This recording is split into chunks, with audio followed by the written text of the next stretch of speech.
नमस्कार, स्वागत है आपका पंजाब केसरी टीवी में। मैं हूं आपके साथ प्रियंका शर्मा।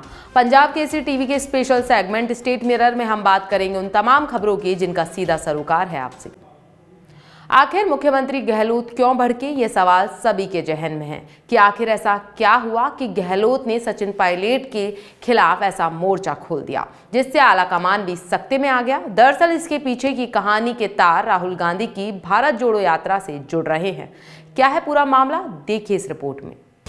आखिर मुख्यमंत्री गहलोत क्यों भड़के, यह सवाल सभी के जहन में है कि ऐसा आखिर क्या हुआ जो गहलोत ने सचिन पायलट के खिलाफ ऐसा मोर्चा खोल दिया जिससे आलाकमान भी सख्ते में आ गया।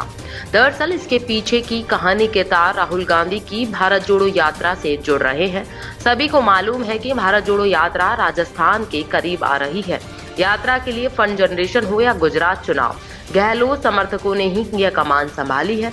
पार्टी अध्यक्ष गोविंद सिंह डोटासरा की लीडरशिप में कार्यक्रम बन रहा है। गहलोत समर्थक नेताओं का दावा है कि इस मामले में पायलट समर्थक मेला लूटने की फिराक में थे। एआईसीसी कैंपेन कमेटी में होने के नाते भारत जोड़ो यात्रा का रूट को लेकर पायलट का अच्छा खासा दखल रहा। पायलट ने दक्षिणी पूर्वी राजस्थान से यात्रा को गुजरने का प्लान किया, जबकि गहलोत समर्थक इसे आदिवासी अंचल से राजस्थान में प्रवेश करवाकर मध्य राजस्थान से गुजारना चाहते थे, मगर सब कुछ तय हो जाने के कारण बदलाव संभव नहीं। राहुल के रूट पर विजय बैसला के गुट ने गुर्जर आंदोलन के कॉल ने सरकार की मुसीबत और बढ़ा दी। आनन फानन में अब वार्ता का दौर शुरू कर सरकार इस गतिरोध को टालने में लगी है।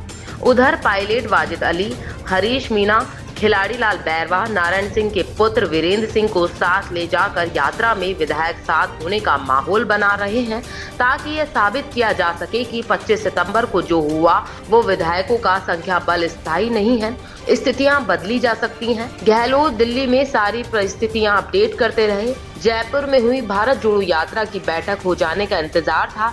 इस बैठक में भी पायलट की बेरुखी कायम रही तो गहलोत ने फिर मोर्चा खोल दिया। 25 सितंबर का दिन है और आज का दिन है। कांग्रेस में कुछ भी शांत नहीं है। जबकि भारत जोड़ो यात्रा राजस्थान में आने वाली है, प्रदेश की इस खींचतान के बीच संगठन महासचिव केसी वेणुगोपाल 29 नवंबर को जयपुर आ रहे हैं। अब यह तो निश्चित है कि वह जयपुर आ रहे हैं तो सियासी बयानबाजी को शांत करने के लिए फॉर्मूला भी ला रहे हैं, इसलिए उनका यह दौरा काफी अहम भी माना जा रहा है। सीएम गहलोत द्वारा सचिन पायलट को गद्दार बताए जाने के बाद तो यह दौरा और भी अहम हो चुका है। वह दोपहर को 1 बजे जयपुर पहुंचेंगे। 3 बजे कांग्रेस के वॉर रूम में बैठक होगी। उसके अलावा भारत जोड़ो यात्रा कांग्रेस कमेटी की बैठक लेंगे जिसमें सीएम गहलोत सहित प्रदेश के तमाम बड़े नेता मौजूद रहेंगे। सीएम गहलोत द्वारा सचिन पायलट को गद्दार बताए जाने के बाद तो ये दौरा और भी अहम हो चुका है। वे दोपहर 1 बजे जयपुर, 3 बजे कांग्रेस वॉर रूम में बैठक और उसके बाद भारत जोड़ो यात्रा कमेटी की बैठक लेंगे जिसमें सीएम गहलोत सहित प्रदेश के तमाम बड़े नेता मौजूद रहेंगे। याद होगा कि 25 सितंबर को गहलोत समर्थक मंत्रियों ने कांग्रेस विधायक दल की बैठक का बहिष्कार कर दिया था। मंत्री शांति धारीवाल और महेश जोशी समेत बड़ी संख्या में विधायकों ने अपने इस्तीफे विधानसभा अध्यक्ष सीपी जोशी को सौंपे थे, जिस पर स्पीकर जोशी ने अभी तक कोई निर्णय नहीं लिया है। लेकिन राजस्थान में सियासी संकट फिलहाल जस का तस बना हुआ है। गहलोत और पायलट कैंप के नेता एक दूसरे पर जमकर निशाना साध रहे हैं। ऐसे में संगठन महासचिव केसी वेणुगोपाल का जयपुर दौरा काफी अहम माना जा रहा है।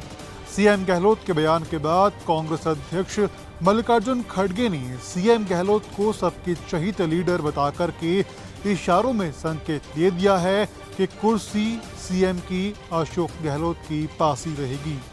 पिछले 3 सालों में जब जब कांग्रेस ने अपने कार्यकाल का जश्न मनाया है तब तब भाजपा ने उसमें खलल डाला है। ऐसे ही खलल की तैयारी भाजपा एक बार फिर कर रही है और इस बार का खलल पिछले 3 सालों के मुकाबले में बड़ा होगा। इस बार राहुल गांधी की भारत जोड़ो यात्रा भी राजस्थान में आ रही है और इसके लिए राजस्थान में बीजेपी गहलोत सरकार के 4 साल के शासन के खिलाफ जन आक्रोश रैली शुरू करने जा रही है। लेकिन वसुंधरा कैंप की अनदेखी से सियासी पारा गरमाया हुआ है। वसुंधरा कैंप के नेता जन आक्रोश यात्रा से दूरी बनाए हुए हैं और इसी यात्रा का फायदा उठाते हुए कांग्रेस ने इस तनातनी को हवा देना शुरू कर दिया है। मंत्री खाचरियावास ने इस पर क्या कहा, देखिए इस रिपोर्ट में। लेकिन वसुंधरा कैंप की अनदेखी से सियासी पारा गरमाया हुआ है। वसुंधरा कैंप के नेता जन आक्रोश यात्रा से दूरी बनाए हुए हैं और इसी का फायदा उठाते हुए कांग्रेस ने इस तनातनी को हवा देना शुरू कर दिया है। मंत्री खाचरियावास ने कहा कि इनकी बुआजी है, उनके खिलाफ बीजेपी के सारे नेता एकत्रित हो रहे हैं, लेकिन वसुंधरा राजे से ये पंगा जो ले रहे हैं वो पंगा इनको महंगा पड़ेगा। वहीं खबर दौसा से है, जहां मानेसर वाले मामले पर भाजपा प्रदेश प्रवक्ता चौमू से विधायक रामलाल शर्मा ने मुख्यमंत्री को खुली चुनौती दी है। जी हां, आज दौसा में जन आक्रोश रैली के दौरान पत्रकार वार्ता करते हुए रामलाल शर्मा ने राजस्थान के मुख्यमंत्री अशोक गहलोत को खुली चुनौती देते हुए कहा है कि पुलिस आपकी, कानून आपका, विधायक आपका, फिर कार्रवाई क्यों नहीं कर रहे हो, बार बार धमकी क्यों देते हो। बता दें, मुख्यमंत्री अशोक गहलोत 10 करोड़ के सबूत होने की बात करते हैं। इस बात को लेकर रामलाल शर्मा ने कहा कि वह सबूत दें और तुरंत कार्रवाई करें। जिस तरह संसदीय भाषा का प्रयोग करके मुख्यमंत्री अशोक गहलोत राजस्थान की जनता को बरगलाना चाहते हैं, वह गलत है। मानेसर वाले मामले में नया मोड़ आने से अब सियासी हलकों में हलचल जरूर मच जाएगी। देखिए, हमने पहले दिन से कहा, मानेसर की घटना कांग्रेस की सरकार का अस्थिर होना कांग्रेस के अंदरूनी अंतर्कलह का परिणाम है। कांग्रेस के विधायकों के अंदर आपसी फूट का परिणाम है। हमारे 73 विधायक थे उस समय। हमारे 73 विधायकों से सरकार बीजेपी की बनने वाली नहीं थी और हमारे 73 विधायकों से सरकार गिरने वाली नहीं थी। जो कुछ अंतर्कलह था वो इनका आपस का था। एक कांग्रेस के विधायक जो दिवंगत हो चुके, उनके ऊपर एसओजी में एफआईआर दर्ज कराई गई। उनको गिरफ्तार करने के लिए राजस्थान की एसओजी मानेसर तक गई। वहां मानेसर को गिरफ्तार करने की कोशिश की गई, उनकी गिरफ्तारी नहीं हुई। कुछ दिनों बाद में जिनको एसओजी मानेसर तक ढूंढने के लिए गई, वो मुख्यमंत्री जी के साथ चाय पी रहे थे। तो क्या मानेसर तक पुलिस एसओजी जा सकती है, लेकिन मुख्यमंत्री के आवास के ऊपर उनके चाय पीते हुए वहां तक एसओजी नहीं जा सकती? नंबर एक। फिर प्रदेश के मुख्यमंत्री जी कहते हैं कि मेरे पास प्रमाण है कि हमारे विधायकों ने इतने पैसे लिए। आपके पास प्रमाण है, आपके ही प्रदेश अध्यक्ष हैं, आपकी मेहरबानी से प्रदेश अध्यक्ष वो बने। सबसे पहले तो प्रमाण वाले विधायकों को पार्टी से आप निकालने का काम करें, और फिर प्रमाण है तो आपके पास पुलिस है। अगर भ्रष्टाचार किया है, गबन किया है, इस तरीके के कृत्य में शामिल है, आप उनके खिलाफ एफआईआर दर्ज कराइए, उनको जेल की सलाखों के पीछे भेजिए। अगर बीजेपी के किसी व्यक्ति का इन्वॉल्वमेंट है तो आपकी सरकार है, आप कार्रवाई कीजिए। लेकिन जनता को गुमराह करने की आप कोशिश करें, आप आरोप प्रत्यारोप इस असंसदीय भाषा के अंदर लगाने का काम करें, तो मेरे ख्याल से जनता सब जानती है। केंद्र सरकार में 2 बार मंत्री रह चुके कांग्रेस के वरिष्ठ नेता नमो नारायण मीणा का मुख्यमंत्री अशोक गहलोत के एक कार्यक्रम में कांग्रेस के नेताओं द्वारा किए गए अपमान का राज्यसभा सांसद किरोड़ी लाल मीणा बदला लेंगे। यह बात राज्यसभा सांसद डॉक्टर किरोड़ी लाल मीणा ने जयपुर में नमो नारायण मीणा से मुलाकात के बाद में कही। राज्यसभा सांसद डॉक्टर किरोड़ी लाल मीणा आज अपने कुछ समर्थकों के साथ जयपुर स्थित नमो नारायण मीणा के आवास पर पहुंचे और उनसे मुलाकात की। डॉक्टर किरोड़ी लाल मीणा ने नमो नारायण मीणा के अपमान की कड़े शब्दों में निंदा करते हुए क्या कुछ कहा, आइए सुनाते हैं आपको। केंद्र सरकार में 2 बार मंत्री रह चुके कांग्रेस के वरिष्ठ नेता नमो नारायण मीणा का मुख्यमंत्री अशोक गहलोत के कार्यक्रम में कांग्रेस के नेताओं द्वारा किए गए अपमान का राज्यसभा सांसद किरोड़ी लाल मीणा बदला लेंगे। ये बात राज्यसभा सांसद डॉक्टर किरोड़ी लाल मीणा ने जयपुर में नमो नारायण मीणा से मुलाकात के बाद कही। राज्यसभा सांसद डॉक्टर किरोड़ी लाल मीणा अपने कुछ समर्थकों के साथ जयपुर सिद्धार्थनगर स्थित नमो नारायण मीणा के आवास पर पहुंचे और उनसे मुलाकात की। डॉक्टर किरोड़ी लाल मीणा ने नमो नारायण मीणा के अपमान की कड़े शब्दों में निंदा की और क्या कुछ कहा, ये आपको सुनाते हैं इस वीडियो में। के मुख्यमंत्री गंगापुर में गए थे, कांग्रेस के सभी नेता वहां पर पहुंचे थे, जिसमें पूर्व केंद्रीय मंत्री नमो नारायण जी भी गए थे। और जो बहुत बड़े कांग्रेस के स्थापित नेता हैं, 10 साल तक कांग्रेस में केंद्रीय मंत्री रहे, उनका गंगापुर में कांग्रेस के मंत्रियों एमएलए द्वारा, मैं उनका नाम नहीं लेना चाहता, 3 गाड़ी रोकी इन्होंने बैठने के लिए, लेकिन इनको बैठा के नहीं लाए, इनका घोर अपमान किया। उसकी वेदना मेरे को बहुत ज़्यादा हुई, बहुत दुख हुआ।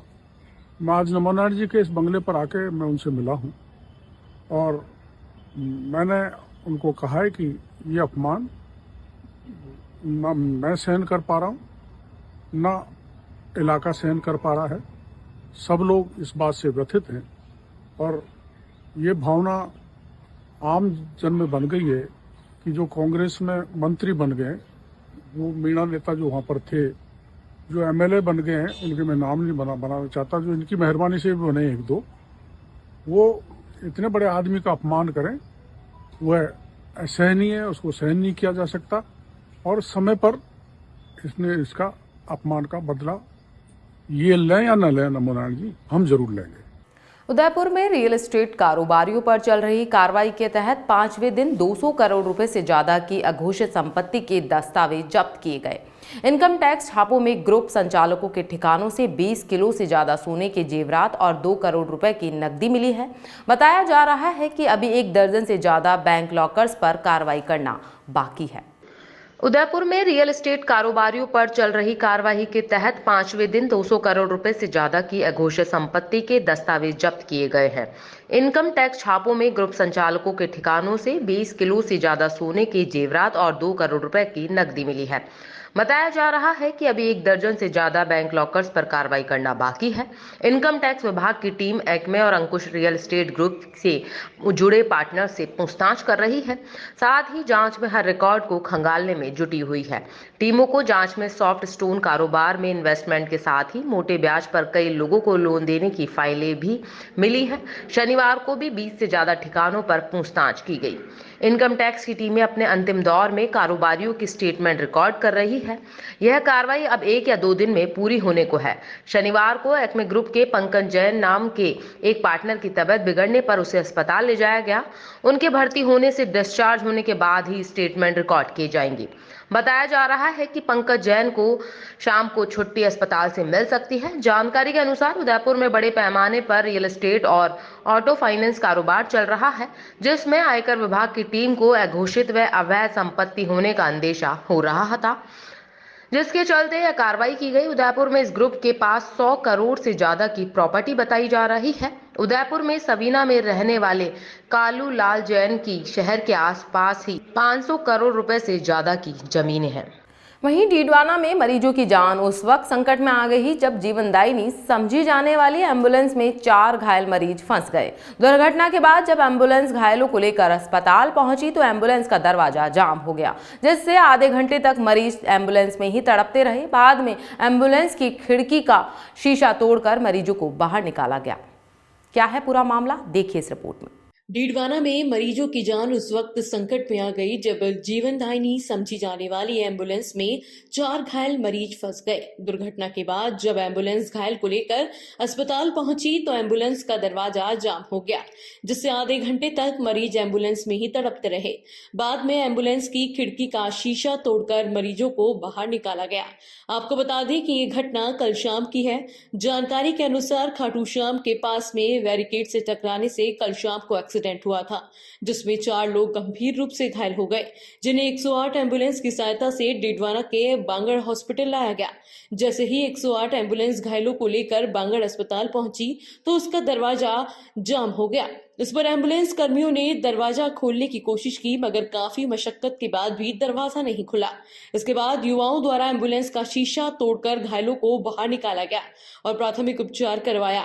ऐसे में अस्पताल प्रशासन और चिकित्सा विभाग की सेवाओं पर गंभीर सवाल खड़े होते हैं कि आखिर इतने बड़े अस्पताल में जर्जर एम्बुलेंस को ठीक क्यों नहीं किया जाता, या फिर नई गाड़ी क्यों नहीं लगाई जाती। इस प्रकार की लापरवाही से किसी की जान भी जा सकती है। फिलहाल बुलेटिन में इतना ही। देश प्रदेश की तमाम खबरों को जानने के लिए बने रहिए पंजाब केसरी टीवी के साथ। नमस्कार।